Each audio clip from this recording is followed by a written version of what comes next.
Confused ka pa rin ba kung anong dapat mong gawin after your pre-oral defense? Kung oo, you better watch mong gawin upang masigurado na walang delays ang pagtapos mo ng iyong research paper o thesis. First step, compliance to panel's comments and suggestions. Work out immediately the comments and suggestions of your panel during the pre-oral defense. To do this, kailangan meron ka na nakahandang summary ng mga comments and suggestions of your panels. Always remember this. The key to successfully finish your research is through following the comments and suggestions made by your research panel. Kapag nagawa mo na ang prosesong ito, maaari ka na makahingi ng clearance sa mga panel. Ang clearance na ito ay magsisilbing ebidensya na sinunod mo ang comments and suggestions nila during the pre-oral defense at magsisabi rin itong passes mo to move to the next part of your study. Second step, validity test. Make a communication letter intended to the set of validators of your research instrument. Let's say na researcher-made research instrument ang gagamitin ng tool for the data gathering. So there is a need to conduct validity test. For quantitative research, there are two common procedures in validating a researcher-made research instrument. It's either the Gooden's Gates content and construct validity or the Lausches content validity ratio. I'll make a separate video regarding of these two concepts. After mo makuha ang result ng validity, you may now proceed to the next step. Step 3. Reliability test. Same with the second step.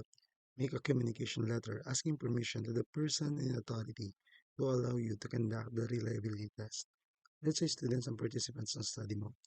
So you need to ask permission sa school head or principal kung saan mo balak mag-conduct ng study. But here's the important reminder. Make it sure na ang mga students na naging bahagi ng reliability test ay hindi na maaaring gamitin as actual respondents. For this test, you only need 30 participants. Once na-administer mo ang research instrument sa 30 participants, make it sure na mag-gather mo ito immediately and encode their responses in Microsoft Excel. I'll make a separate video about this matter. After encoding, you can now send your data to your statistician to test the internal consistency of your research instrument using Cronbach-Alpha. Kapag mataas ang internal consistency ng iyong research instrument, maaari ka na tumungo sa next step. Fourth step, actual administration of research instrument. In this step, you need to make also another communication letter to the persons in authority. Let's say students or participants ng study mo. So you need to secure a permission to the school head or principal kung saan mo balak mag-conduct ng study.